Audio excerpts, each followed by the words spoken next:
Point B, Dr. Stern says some that argue that Messianic Judaism is wrong. He says they say that we're no longer Jews but Christians, right? So you Messianic Jews, you're not Jewish anymore per se. That's not your primary identity. You should celebrate your life as a Christian, and so don't worry about all those Jewish flavored lifestyle identifiers, badges, historical indicators, things like that. But again, that's to strip a Jew of his own history. And as I talked about in my study, for many religious Jews, this is an impossible task, and impassable as well. It's not some thing that they can really even consider. Approaching a Christianity that loses all of its Jewish flavor and Jewish relevance is something that they don't want to even consider. Yeah. So I think that this is an important topic, not just for Messianic Jews, but important for Christians to consider that when they're asking Messianic Jews or Jewish believers to give up their Jewishness or to stop being Torah observant because of all the complications that the Gentile Christian believes it creates, that they don't stop and consider the impact that it's having to the Messianic Jew, particularly the religious Jew who's been raised as a Jew his whole life and doesn't separate biblical lifestyle from his own Jewish lifestyle. Those two are intertwined. They overlap. They are conflated with one another on purpose. So, point 3, pride in Jewishness, invidious comparison with Gentile believers. This is an issue that can be a problem. Some Jewish people take so much pride in their Jewish identity that it overshadows their new life in Messiah, and so they kind of celebrate Jewishness over and above Christianity, or over and above their what that means to be a Christian.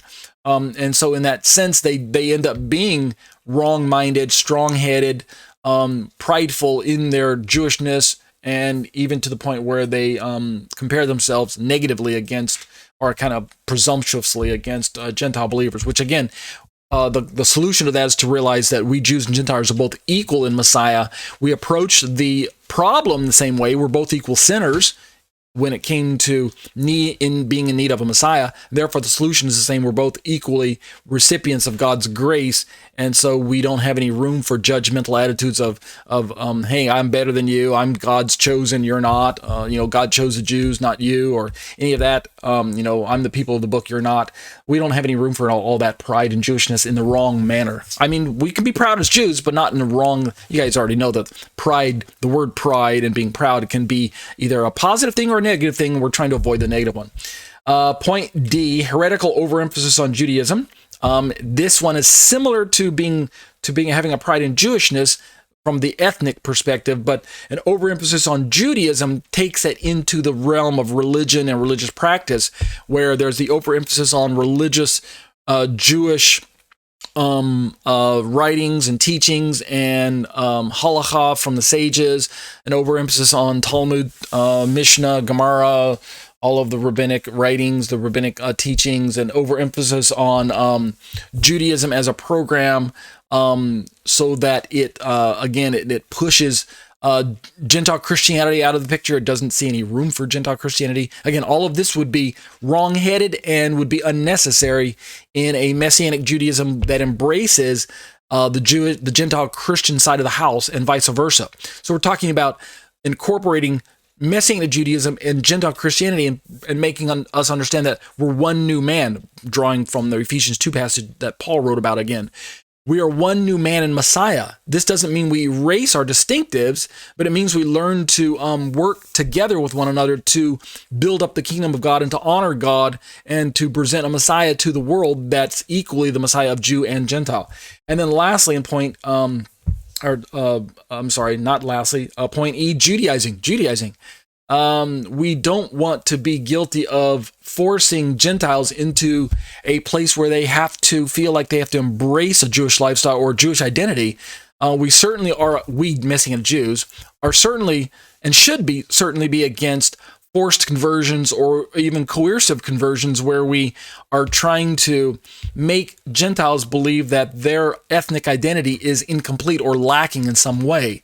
Remember, in the first century, this is likely one of the primary hurdles that Paul had to deal with and problems that he deal with because of the strong nationalism in his day, the push to make Gentiles become Jewish in their ethnic identity, in their legal position in society, so that they can then embrace the Torah and lead a life of covenant membership.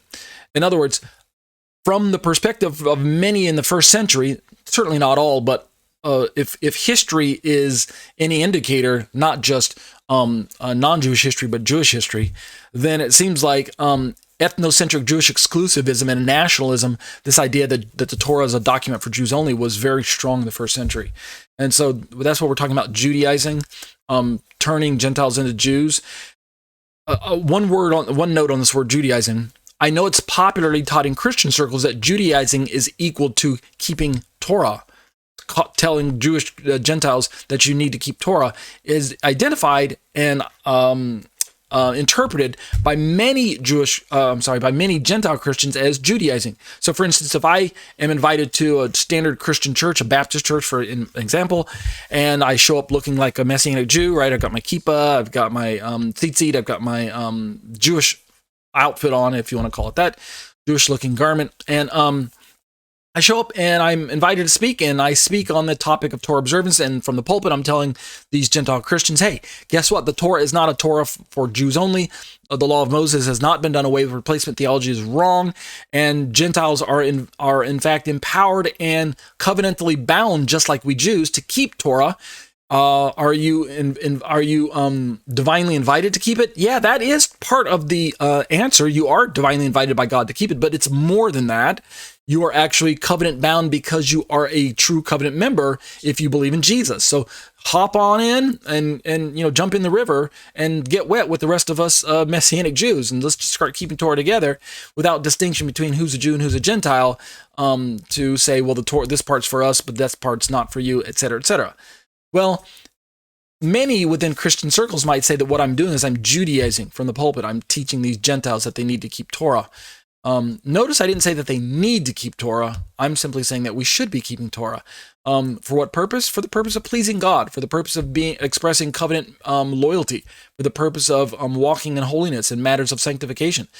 Should we be keeping Torah for the purpose of salvation? Absolutely not. Never, never, never. The Torah is not a document that can save you. It never was. There aren't any ways to keep Torah to save you, so don't even try. So,